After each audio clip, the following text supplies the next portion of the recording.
예수님 때문에 우리 인생이 축복이 되신 것을 믿으시면 아멘 합시다. 우리 많이 부족해요. 그러나 예수님 때문에 우리 인생이 감사할 수 있어요. 예수님 때문에 예수 붙들고 삽시다. 우리가 인생을 살아가면서 예수 안에서 감사할 수 있다는 거 굉장히 귀중한 것입니다. 지난주에 우리가 감사주일로 지냈어요. 한 주간 열심히 감사하고 사셨나요? 감사 심었어요? 자, 우리 옆 사람하고 인사하면서 우리 감사 열심히 심읍시다. 인사합시다. 여러분, 감사를 잃어버리면 다 잃어버리는 거예요. 돈이 많아요. 그런데 감사가 없어요. 가진 돈은 죄 짓는 데 쓰여집니다. 권력을 가졌어요. 감사가 없어요. 그 권력 굉장히 위험한 권력이 됩니다. 많이 배웠어요. 그런데 감사가 없어요. 여러분, 그 지식이 사악하게 쓰여질 수 있어요. 그래서 인생에서 감사를 잃어버리면 다 잃어버리는 겁니다. 여러분과 저의 삶 속에 끊임없이 감사가 끊임없이 고백되고 그것이 감사가 감사를 낳는 은총이 있기를 소망합니다. 강아지가 새끼를 낳으면 강아지를 낳습니다. 고양이가 새끼를 낳으면 고양이를 낳아요. 고양이가 강아지 낳는 게 아닙니다. 강아지가 고양이 낳는 것도 아니고요. 감사가 감사를 낳아요. 불평을 하면 불평을 낳습니다. 그래서 우리 인생은 끊임없이 감사하고 사는 것이 지혜요 축복의 인생입니다. 어떤 사람은 은혜를 알고도 감사를 안 해요. 은혜를 알아요. 감사 안 해요. 배은망덕이라고 합니다. 참 안타까운 거죠.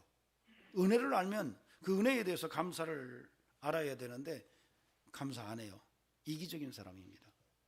배은망덕하고 이기적인 인생이 아니라 정말로 감사하면서 삶을 더 풍성하게 만드는 우리 성도들의 삶이 되기를 바랍니다.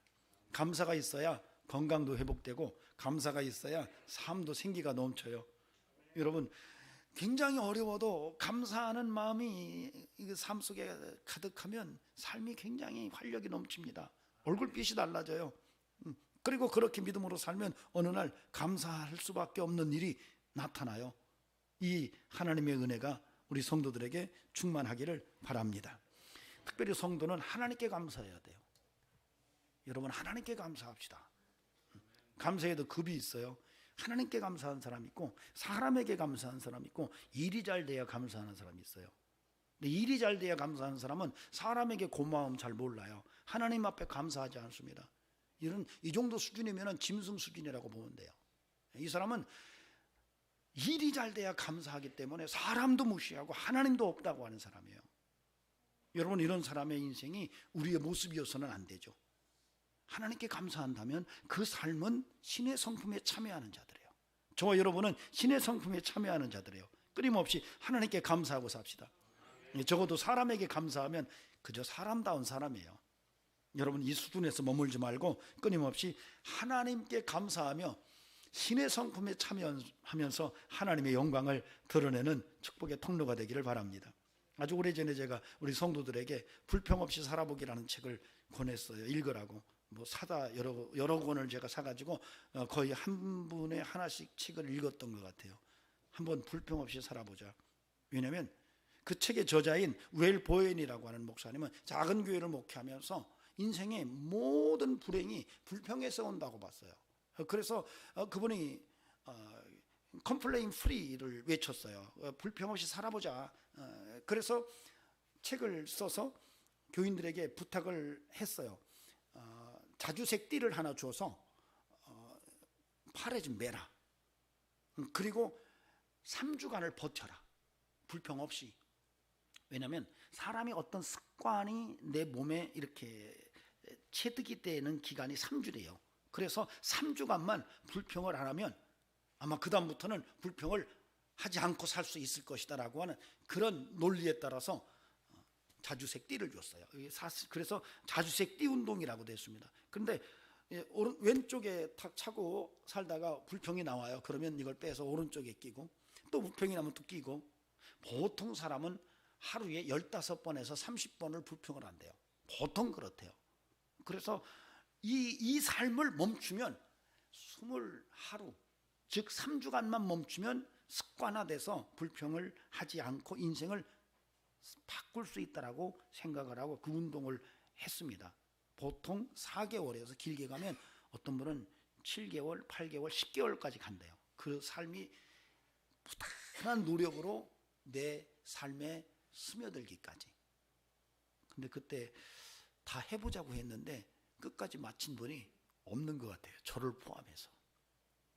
여러분, 제가 설교를 준비하면서 그래, 불평 없이 살아보자. 예, 우리 불평하지 맙시다. 감사함으로 삽시다. 아멘. 예, 부정적인 말을 하면요, 이미 부정적인 생각이 와 있는 거예요. 부정적인 마음이 들어있는 거예요.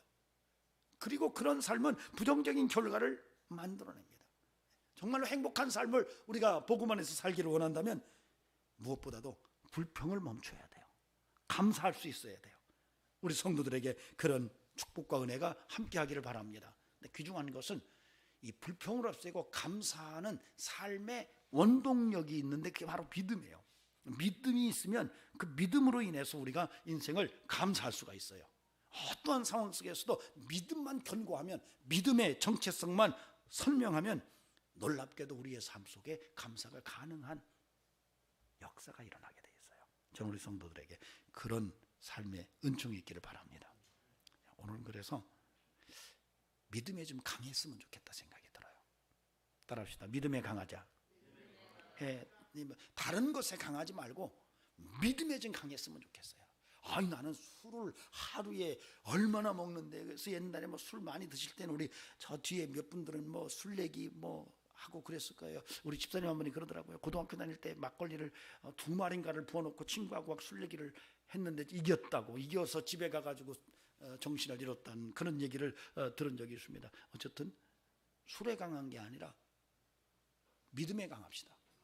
아멘. 네, 믿음에 좀 강했으면 좋겠어요.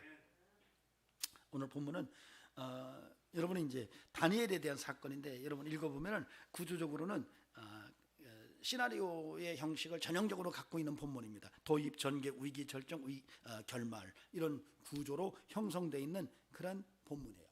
등장하는 인물들을 보면 다니엘과 다리오 왕과 그리고 다리오 왕의 신하들이 등장을 합니다. 그리고 한 나레이터가 나타나서 이 이야기를 쭉 이끌고 가요. 이 이야기는 시기와 질투가 아주 심화된 사람들과 믿음으로 충만한 사람들이 충돌할 때 어떤 결과가 나타나는가. 그러니까 마음속에 시기와 미움과 질투가 가득한 그런 사람들과 믿음이 충만한 사람들이 서로 충돌할 때 어떤 모습의 결과가 드러나는가 하는 것을 이 나레이터는 이 주인공들을 통해서 서서히 이끌어가면서 그 이야기를 통해서 믿음의 강직함이 얼마나 성도들에게 소중한지를 이야기하고 있어요. 그리고 그 가운데서 믿음이 감사를 만들어내는 동력이라는 것을 설명을 하고 있습니다.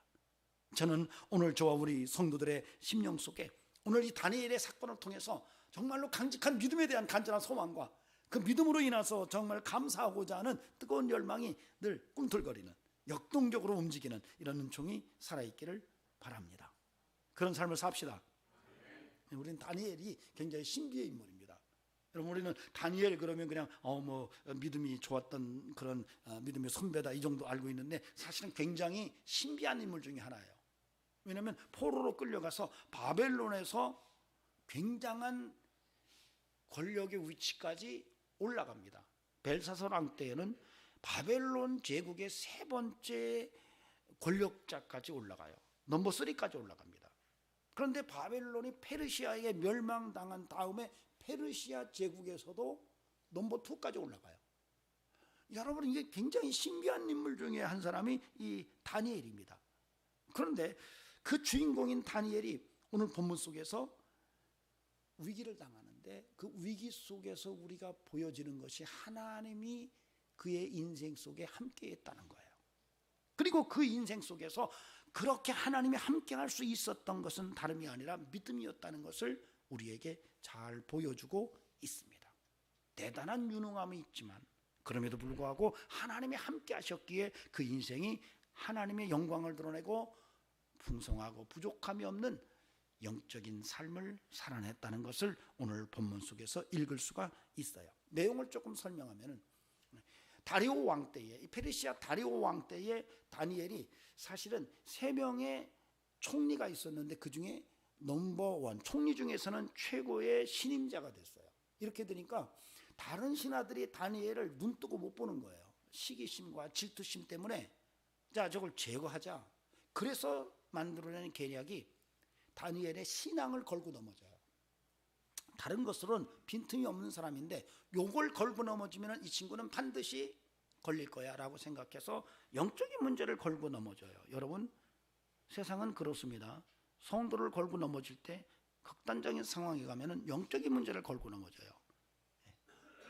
그래서 다리오 왕에게 가서 계략을 이야기해요. 어떤 계략이었냐면, 왕이요, 이 천하의 왕 같은 분이 하나님 신과 같은 분인데 다리오 왕에게 구하지 않고 다른 곳에 구한다면 그건 왕에 대한 충성심의 문제가 있으니 이들은 잡아서 사자굴에 집어넣읍시다. 다리오 왕이 솔깃했어요. 왜? 왕권 강화에 굉장히 의미 있는 거였거든요. 그래서 곧바로 일사천리로 도장을 찍어서 그 조서를 금령으로 내버려 보냈어요. 자, 그때 다니엘은 그 얘기를 다 들었어요. 왕에게 신하들이, 자기를 시기하고 질투하는 신하들이 그런 계략을 꾸며서 올렸다는 것도 들었고, 왕이 그것을 쾌히 승낙해서 왕의 인장을 찍어서 공포가 됐다는 것을 알았어요. 자, 그런데 다니엘은 그럼에도 불구하고 하나님 앞에 구해요. 여전히 전에 하던 대로 다락에 올라가서 예루살렘을 향하여 문을 열고 하나님 앞에 하루에 3번씩 기도하는 거예요. 그걸 노렸거든요. 다니엘을 제거하려고 하는 세력들이 그걸 노리고 그 사실을 왕에게 고발을 해요. 왕이여, 다니엘이 지금 왕께 구하지 않고 자기가 믿는 하나님에게 구합니다. 그때서야 다리오 왕이 아차했어요. 그래서 다니엘을 어떻게든 구해보려고 애를 썼지만 하루 종일 아무리 신하들을 설득을 해도 그들이 양보를 하지 않는 거예요. 밀려나지를 않는 거예요. 결국은 이 다리오 왕이 다니엘을 사자굴에 던지도록 허락을 해요. 그 붙들려온 다니엘을 사자굴로 집어넣기 위해서 끌고 가는 그 뒤에서 다리오 왕이 너가 평소에 믿던 하나님이 너를 살리실 것을 내가 믿는다라고 말해요. 그리고 사자굴에 던져져요. 굴을 돌문으로 닫고 임봉을 칩니다. 그날 밤에 다리오 왕이 한 잠을 못 자요. 이 다니엘 때문에 음식도 먹지를 못해요. 전에 같으면 오락을 했을 텐데 아무것도 싫은 거예요. 한 잠을 못 자고 그 뜬 눈으로 날을 새서 그 다음 새벽같이 일어나서 다니엘이 던져진 사자굴로 뛰어가요. 그리고 돌문을 열고 불러요. 슬픈 목소리로, 다니엘아, 너 하나님께서, 네가 믿는 하나님께서 너를 지켜주셨느냐라고 물을 때 안에서 다니엘의 목소리가 들려와요. 하나님께서 이미 하시고 천사를 보내서 사자의 입을 막으셨습니다. 왕이여, 평안하소서. 이게 사실 오늘 본문의 스토리예요. 굉장히 중요한 하나님의 음성이 담겨져 있습니다. 마음을 열고 하나님의 음성이 들려지기를 소망합니다. 첫째로 우리가 하나님 앞에 들어야 될 아주 소중한 하나님의 음성은 믿음의 선명성과 감사의 삶이에요. 다니엘은 알았어요. 내가 지금 하나님 앞에 믿음으로 기도한다면 어떤 일이 일어날지를 알고 그렇게 믿음으로 기도했어요. 죽어야 되거든요. 다리오 왕에게 구하지 않고 하나님에 구했다는 이 이유만으로 다니엘은 사자굴에 던져진다는 것을 모르는 게 아니에요. 알았어요. 내가 지금 믿음으로 하나님께 무릎 꿇고 기도한다면 이것이 빌미가 돼서 나는 사자밥이 될 수 있다는 것을 알았지만 그럼에도 불구하고 다니엘이 그 믿음을 멈추지 않고 하나님 앞에 담대하게 구하면서 나가고 있다는 거예요. 믿음이 얼마나 강력한지, 믿음이 얼마나 선명한지 우리는 오늘 이 본문 속에서 그렇게 다니엘이 믿음의 선명성을 가지고 하나님 앞에 무릎 꿇는 신앙의 모습을 좀 발견할 수 있어야 돼요.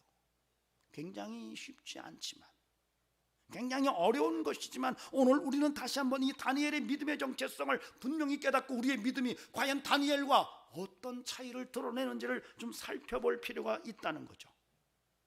저는 간절히 소망합니다. 저나 우리 성도들이나 다니엘 같은 믿음의 모습이 살아있기를 간절히 원합니다. 알고도 모르고 그런 게 아니에요. 내가 지금 하나님 앞에 믿음으로 서면은 어떤 일이 일어난다는 것을 알고도 다니엘은 그 믿음을 멈추지 않았다는 거예요. 이 시대 속에서 오늘 저와 여러분이 이와 같은 믿음의 정체성을 가져야 할 것입니다. 다니엘의 믿음은 목숨을 건 믿음이었어요. 그 믿음은 순도 100%의 믿음이었어요. 정금 같은 믿음이었어요. 누구도 그 믿음을 터치할 수가 없었어요. 오늘 저와 여러분에게도 그런 믿음의 순결함이 우리의 신앙 속에서 확인될 수 있어야 할 것입니다. 사실 다니엘은 하나님을 제일로 생각했어요. 하나님을 향한 믿음이 제일이라고 봤어요. 자기의 모든 것을 걸었어요. 생명을 걸었어요. 더 대단한 것은 그런 일로 인해서 하나님께 감사하고 있어요. 지금 자기는 이 일이 끝나면 고발되어져서 죽을 수 있는데 사자밥이 될 수 있는데도 그런 일로 인해서 흔들리지 않고 오히려 하나님 앞에 감사하고 있는 이 모습을 우리에게 보여주고 있어요. 알고도 믿음의 길을 갈 수 있는가?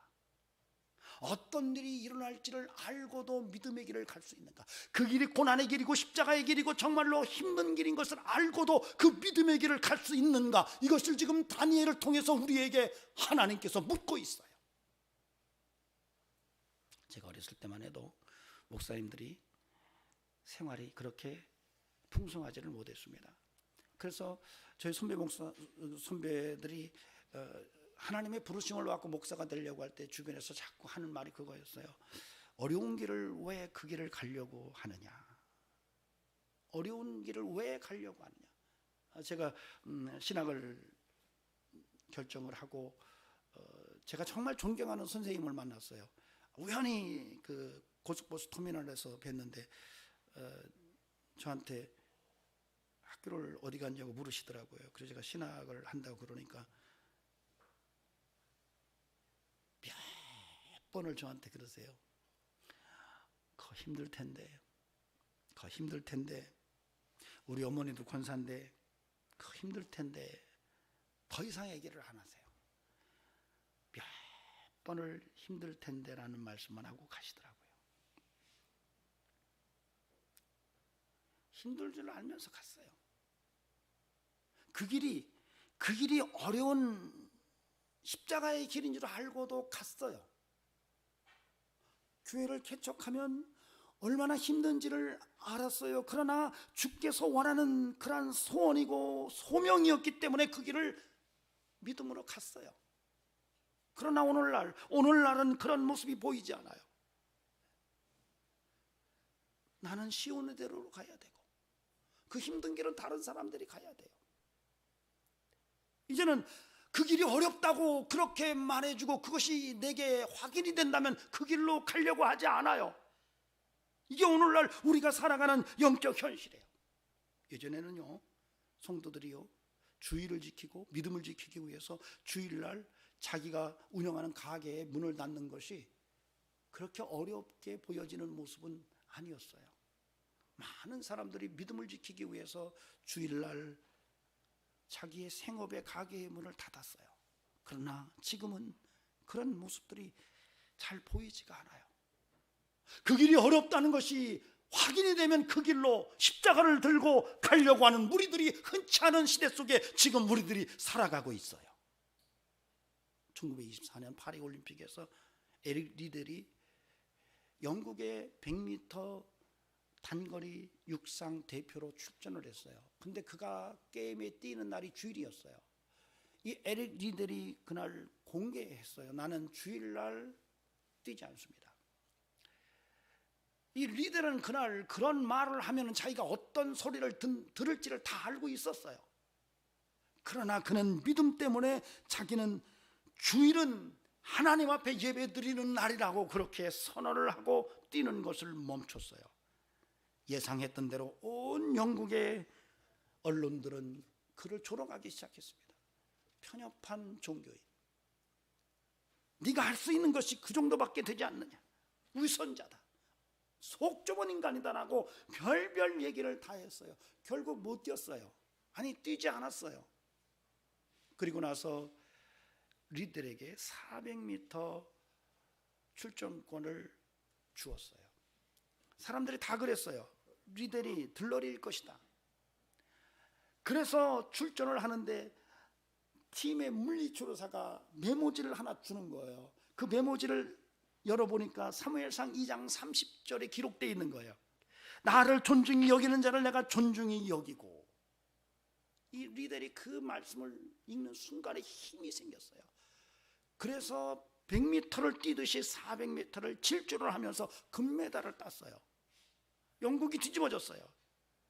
그러자 또 200m의 출전권을 줬어요. 동메달을 땄어요. 그는 자기가 주일날 뛰지 않겠다고 말하면 어떤 소리를 들을지 알고도 그렇게 했던 거예요. 거기서 멈추지 않았어요. 사실은 이 리델의 아버지가 선교사였습니다. 중국 선교사였어요. 그래서 텐진에서 태어났어요. 중국에서 태어났기 때문에 그렇게 올림픽의 금메달과 은메달을 쥐고 곧바로 중국 선교사로 헌신을 했어요. 젊은 나이에 중국에서 그 중국인들과 함께 먹고 마시면서 선교지에서 복음으로 해서 열심히 사역하다가 당시에 2차 대전 말기에 일본이 중국을 휩쓸고 지나다니면서 중국에서 있었던 서양 선교사들을 다 구금을 했어요. 왜? 적들이라고 판단을 한 거예요. 리델도 구금이 됩니다. 그리고 거기서 아이들을 가르치다가 수용소에서 생을 마감합니다. 리델이 몰랐던 게 아니에요. 이 길을 간다면 그 길이 판탄대로 정말로 활짝 열려진 정말 멋진 인생이 있을 것이라고 생각하지 않았어요. 그 길은 가시밭길이고 고난의 길이고 주님의 피 흘린 발자취를 따르는 길이라는 것을 알았지만 그럼에도 불구하고 그는 그 길을 멈추지 않았어요. 알고도 그 길을 갔어요. 다니엘처럼, 다니엘이 알고도 하나님 앞에 무릎을 꿇었던 것처럼, 그래서 사자굴에 던져진 것처럼 그렇게 믿음을 살아냈어요. 중희철 목사님이 신사참배를 하면서 수없이 회유를 당했습니다. 네가 신사참배를 받아들여라. 그럼 우리는 너를 건드릴 이유가 없다. 그러나 그는 그러지 않았어요. 끝까지 버티면 어떤 일이 벌어진다는 것을 모르지 않았어요. 끝까지 신사참배를 거부한다면 자기가 어떤 일을 겪을 것이라는 것을 알고 있었어요. 그는 이렇게 시를 썼습니다. 서쪽 하늘 붉은 노을 영문 밖에 비추나 연약하온 두 어깨에 십자가를 생각하니 머리에는 가시관 몸에는 붉은 옷 힘없이 걸어가신 영문 밖의 길이라네. 한 발자국 두 발자국 걸어가신 자국마다 뜨거운 눈물 붉은 피 가득하게 고였구나. 간악한 유대병 병정 포악한 로마 병정 걸음마다 자국마다 가진 포악 치셨구나. 눈물 없이 못 가는 길 피 없이 못 가는 길 영문 밖의 좁은 길이 골고다의 길이라네. 영생복락 얻으려면 이 길만은 걸어야 해. 배고파도 올라가고 죽더라도 올라가세.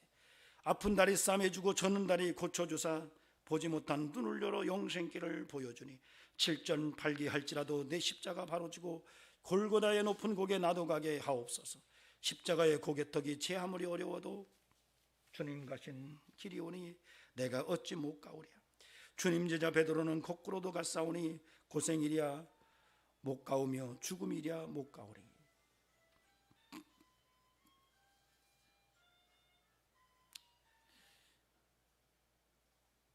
알고 있었어요. 내가 이걸 계속 고집한다면 어떤 일이 내게 있을 것이라는 것을 알고 있었어요. 그러나 그분은 그 길을 알면서 갔어요. 여러분, 유명한 손영원 목사님, 공교롭게도 이 지구철 목사님과 친분을 가지고 있었던 목사님이에요. 애영원에서 문둥병자들을 돌보고, 그리고 두 아들이 죽었을 때에 오히려 감사의 제목 10가지를 내면서 아들을 죽인 그 청년을 양아들을 삼아서 네가 대신 목사를 해야 되지 않겠냐. 그래서 신학교까지 보냈던 이 손영원 목사님이 6.25 때 순교를 당합니다. 공산주의자들에게 붙들려가서 총사령을 당하는데 이미 교인들이 알았어요. 목사님 여기 계시면 큰일 납니다. 피하셔야 됩니다. 목사님에게 강력하게 권했지만 목사님 피하지 않았어요. 내가 교인들이 여기 있는데 어디로 간단 말이냐. 나는 여기서 있을 거다. 우리 양떼들과 함께 있을 거야 라고 말하면서 버텼어요. 그렇게 버티면 어떤 일이 벌어진다는 것을 모르지 않았어요. 알았지만 버텼어요. 그리고 결국은 공산주의자들에게 붙들려서 순교를 당했어요. 살아있는 믿음은 이러해요. 살아있는 믿음은 어떤 환경이 기다린다 할지라도 그 환경을 두려워하지 않고 믿음으로 계속 가요. 그런 냄새가 살아있는 믿음의 성도들에게서 나요. 저는 우리 성도들에게도 그런 믿음의 모습이 함께하기를 바랍니다. 안타까운 것은 죽을 길이 있는데도 그것을 알면서도 그 길을 간다는 것이 너무 안타까워요. 너무 속상한 것은 하나님의 백성들이 그 길이 사망의 길이라는 것을 알면서도 그 길을 가요. 그 길이 편하고 넓은 길이고 정말로 풍요의 길이라고 생각해서인지는 몰라도 그 길이 사망의 음침한 골짜기로 향하는 그러한 물이라는 것을 알면서도 그 길로 거침없이 걸어가는 것이 오늘날 우리의 모습이에요. 우리는 어떻게 해야 될까요? 저는 우리 성도들의 삶 속에 알면서도 믿음으로 사는 선명한 믿음의 정체성이 살아있기를 주의 이름으로 간절히 축원합니다.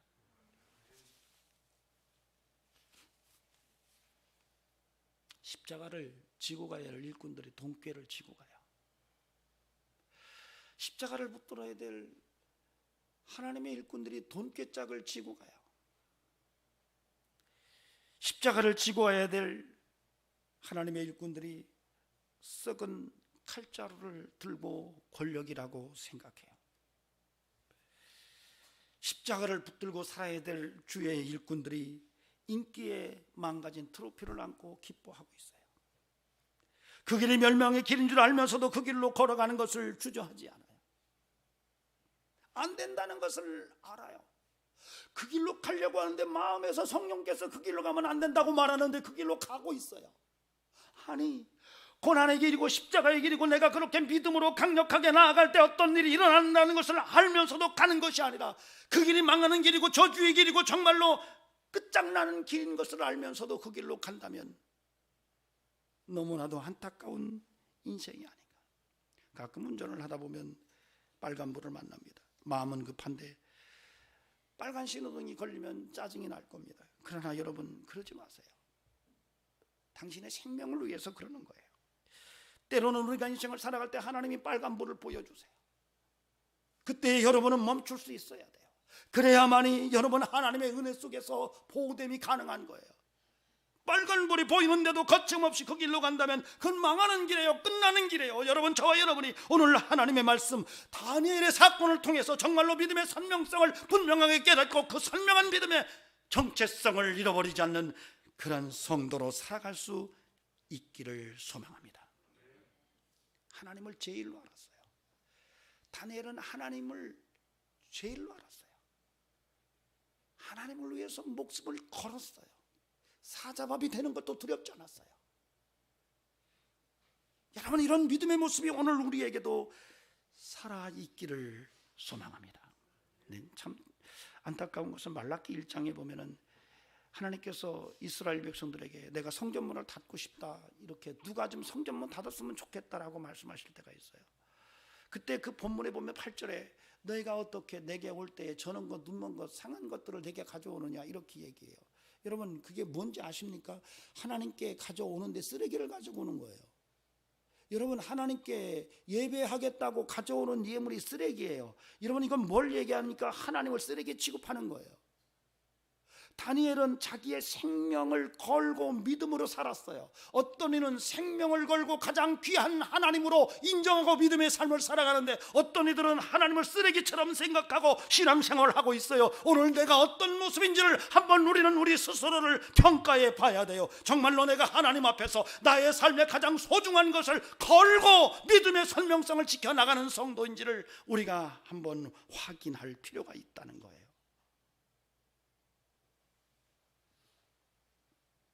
저는 우리 성도들에게 항상 하나님께 소중한 믿음의 모습으로 설 수 있기를 간절히 바랍니다.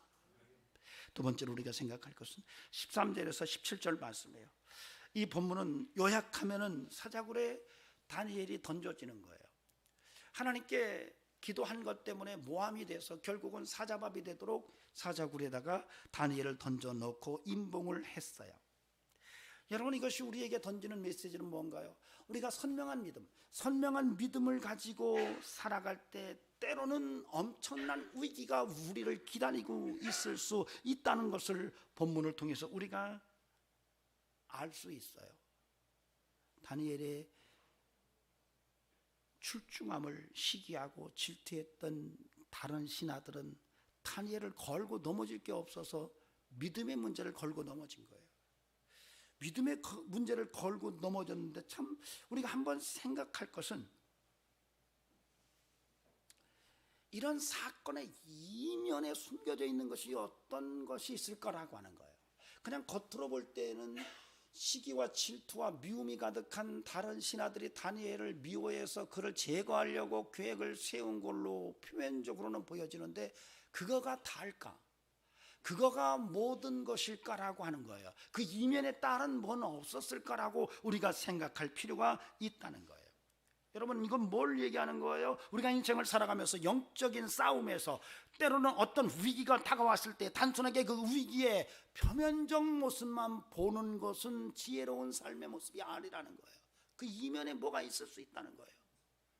영적인 사건을 우리가 믿음으로 나아갈 때에 그 영적인 사건을 통해서 일어나는 위기 문제는, 이것은 반드시 드러난 표면적인 문제만이 아니라 그 밑에 숨겨져 있는 어떤 의도가 또 있다는 것을 우리가 볼 줄 아는 안목이 있어야 된다는 거예요. 여러분, 인생을 살아가면서 눈에 보이는 것만 보고 살아서는 안 돼요. 눈에 보이지 않는 것도 있어요. 한번 생각해 보시기 바랍니다. 다니엘이 사자굴에 던져지도록 그렇게 법안을 만들어서 다른 신하들이 다리오 왕에게 가져왔어요. 다리오 왕이 그걸 딱 보고 너무 좋은 거야, 곧바로 도장을 빵빵빵 찍었을까요? 여러분, 정상적인 상황이라면 안 그랬을 거예요. 왜냐하면 다리오 왕은 다니엘을 가장 측근에 두고 그에게 중요한 것을 다 물었거든요. 그렇다면 다리오 왕이 그런 다른 신하들이 어떤 문제를 가지고 법안을 만들자고, 금령을 만들자고 할 때는 가장 측근인 다니엘에게 물었을 거예요. 자네는 어떻게 생각하나 물었을 거예요. 물은 게 당연해요. 그런데 묻지 않고 일사천리로 일이 진행돼요. 왜 그랬을까요? 왜 이것이 일사천리로 이렇게 진행됐을까요? 여러분, 표면적으로는 이 다리오의 신하들이 만든 계략이 너무 출중했었을 것이다 라고 보지만 그렇지 않아요. 그 밑에는 숨겨져 있는 사탄의 숨겨진 계략도 함께 있었던 거예요. 왜? 이게 영적인 문제이기 때문에. 사탄은 다니엘이 출중한 믿음의 삶으로 탁월한 인생을 살아가면서 다리오 왕에게 그 영적 영향력을 미치는 것을 원치 않았어요. 여러분, 사탄은 끊임없이 믿음의 사람들에게 더 믿음의 영향력을 다른 사람에게 미치는 것을 사탄은 허락하지 않으려고 그래요. 그렇기 때문에 영적인 사건이 일어날 때마다 우리는 항상 예의주시하고 봐야 될 게 그 이면이에요. 밑바닥에 깔린 게 뭔가 드러난 문제만 보면 안 돼요. 사탄이 역사했기 때문에 다리오 왕이 다른 생각을 할 여유가 안 생겼던 거예요. 곧바로 도장을 찍었어요. 그리고 그 금령이 선포가 됐어요.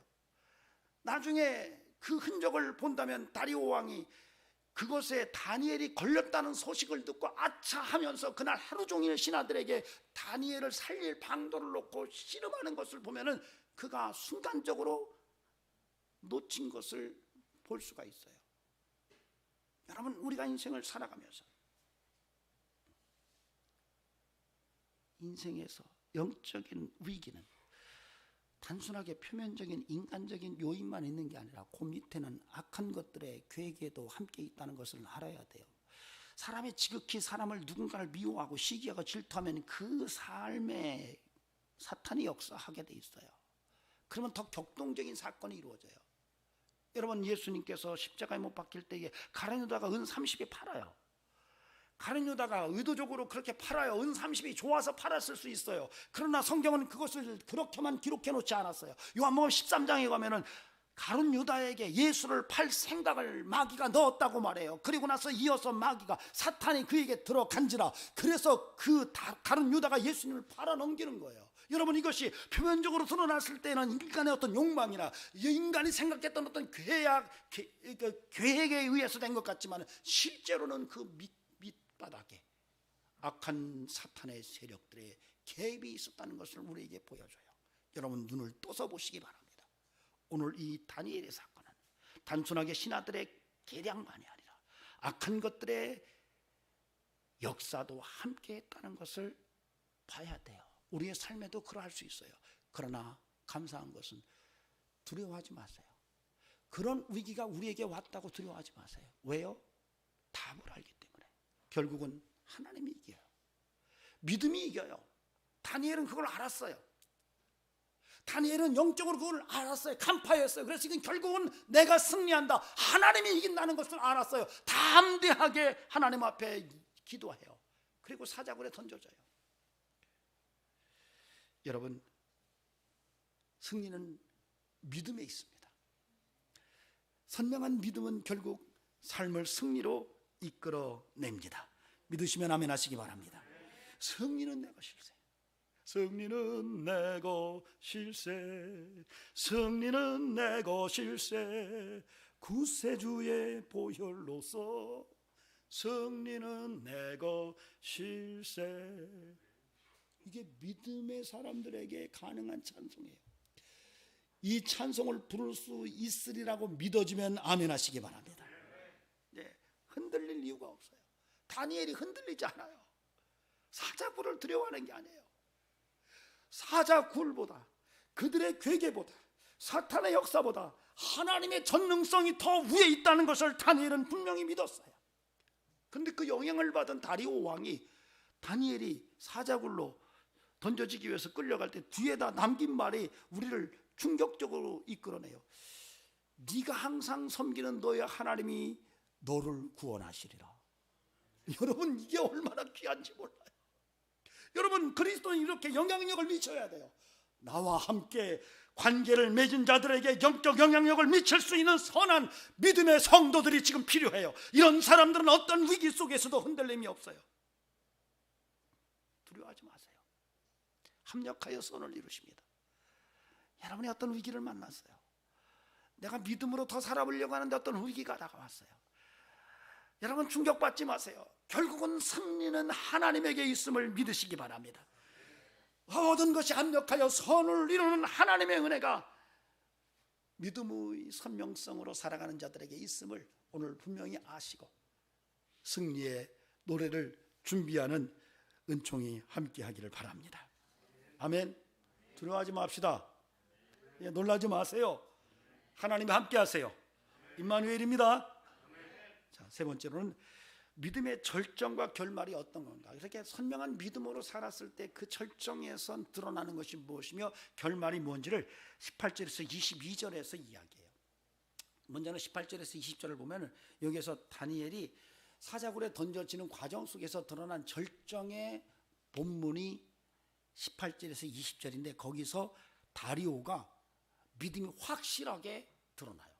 그러니까 다니엘이 끌려갈 때 뒤에다 대고 야, 하나님이 살아계시다면 너 구하기를 내가 원한다라고 말했던 이 다리오가 이제는 직접 하나님의 살아계심을 현장에서 경험해요.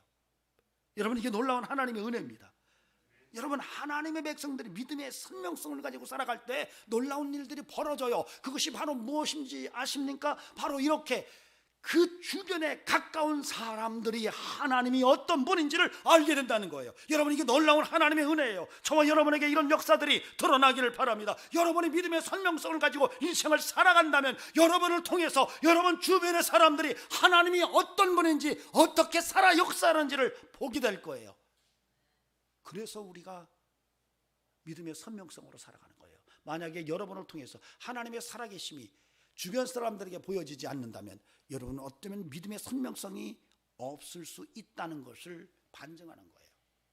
여러분을 통해서 하나님의 살아계심이 주변 사람들에게 드러나기를 원한다면 이제부터 믿음의 선명함을 뚜렷하게 가지고 인생을 살아가는 그런 믿음의 은총이 있기를 바랍니다. 또 하나는요, 다니엘을 통해서 드러난 게 있어요. 21절 22절 속에서 하나님이 영광을 받으세요. 다니엘의 삶을 통해서 하나님이 큰 영광을 받으세요. 하나님이 사자의 입을 딱 천사를 보내서 막으셨어요. 그 일로 인해서 하나님이 영광을 받으세요. 다리오가 그렇게 말해요. 야, 이 땅에 누가 진정한 신이냐라고 말을 해요. 여러분, 성도들에게서 하나님이 원하는 것이 이런 삶의 라이프 스타일이에요. 여러분에게서 하나님께서 원하는 것은 바로 이렇게 여러분의 삶의 믿음을 통해서 영광 받기를 원하신다는 거예요. 저는 우리 성도들에게 그런 믿음의 놀라운 역사가 살아있기를 바랍니다. 귀중한 것은요, 이 다니엘서는 12장까지 있어요. 1장에서 6장까지는 왕궁에서 있었던 일이 기록이 되어 있어요. 1장에서는 뜻을 정해서 부정한 음식을 먹지 않겠다고 말했던 유대 청년들의 얘기가 나오고, 3장에서는 사드락과 메삭과 아벳느고의 얘기가 나와요. 6장에서는 다니엘이 사자굴에 던져진 얘기가 나와요. 그리고 7장부터는 묵시문학으로 채워져 있어요. 종말에 어떤 일이 되어질지를 쭉 묵시적으로 말해요. 그래서 묵시문학을 연구하고 종말론을 연구하는 사람들이 다니엘서를 무시를 못해요. 왜? 다니엘서에 기록되어 있는 마지막 때의 사건들이 굉장히 깊거든요. 그런데 이런 구조를 가진 이유가 있어요. 그것은 여전히 하나님이 역사의 계획을 이끌어 가신다는 얘기를 하고 싶은 거예요.